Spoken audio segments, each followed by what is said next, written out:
All right, Dipan Mehta is now with us, Director at Elixir Equities. Dipan, good morning. Great to have you with us here this Thursday morning. Important day. There is the RBI policy, which we will get to in just a bit. But I want to start with, I think a space which I'm not sure you have a very favorable view on, oil marketing companies. Just yesterday, there was a Morgan Stanley note which we highlighted, which basically said that integrated margins for OMCs are at the highest now, and this should help them recover past losses over the next few months. That stocks are cheap, they should do well.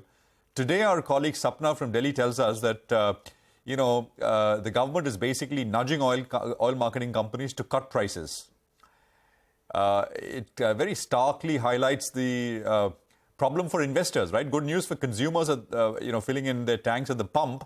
But if you're an investor in the space, this is the problem. Stocks, by the way, yesterday ended about 4-5% higher. Your thoughts? Yeah, Prashant, thank you for having me on your show and good morning. Yes, I think that the oil marketing companies are doing human service and certainly they are fulfilling the objectives of the consumer and their majority shareholder, that being the government of India. But that's at the sacrifice of the minority shareholders. I have never invested in these companies for the last several decades or so. And I don't think that anything is going to change structurally in the near future for me to change this view. All rallies are rallies to sell this stock. You may have a trading position from time to time. It's a great hedge against oil prices in the sense that if oil prices go down. And if you have that view, then certainly you can buy the oil marketing companies. But there is no long-term case to invest in these companies unless they are privatized, all of them together. Because even if one or two get privatized, it's still the government which decides the prices, and that sets the tone for the industry. Dipan, hi, good morning. What do you do with a stock like Tata Motors now? It's rallied significantly this year, up 40%. But now the company is very confident of this whole EV piece. They've put in a lot of money to work as well. Has most of the juice, most of the run in the stock done, or is there more to go, you think? Is it too late? Yeah, good morning. Thank you for having me on your show.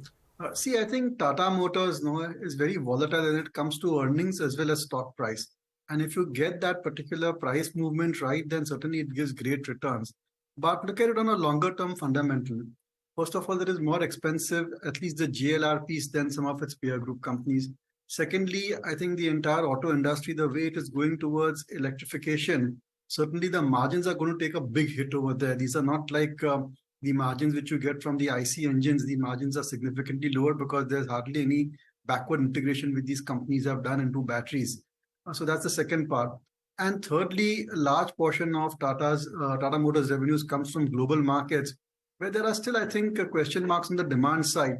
And while there is pent-up demand and a large booking in place, but once they're over and done with, I'm not sure they can sustain these kind of volume growth rates. And lastly, I think I'm not sure Tata Motors is now continues to gain ground in the domestic market.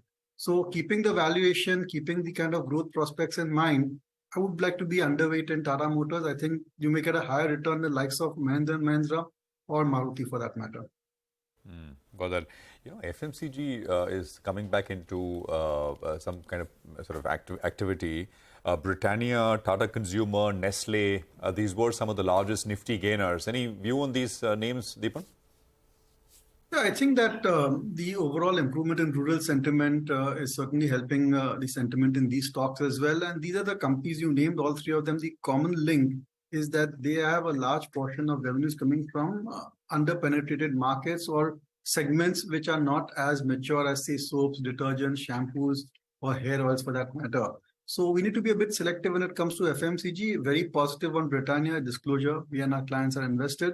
And it's a nice kind of only two-player market, the biscuit business. And they're certainly trying to move up the value chain and enter into other food products, which is also quite positive. Nestle also, I thought the numbers of Nestle were very good. I would treat it amongst the best amongst the FMCG given its scale, size, and base effect. And Tata Consumer is all about acquisitions and about growing the categories they are present in. All of these three companies are on the expensive side, but I think in terms of growth rates, they will not disappoint you going forward. And maybe their prospects are better than some of the other companies which I said which are in the mature categories. Okay, well, all right. That is Samaran Chakraborty's view on from Citi coming through. But Dipan, I just had one question for you on Happiest Minds, and I want to ask you that because we are heading into a conversation with the management in just minutes from now. You track this entire space. Do you like this stock? Yeah, Sonia, actually, we've been invested in Happiest Minds since listing and no complaints over there. It's one of the highest growing, fastest growing companies within the mid-cap space, but always been very expensive because of the management quality and because of the type of business and projects which they do. But keen to hear what they have to say, and maybe I can ask a question or two. Oh, of course. I would love for you to join into the conversation as well, since you like this stock and you've tracked this stock for so long.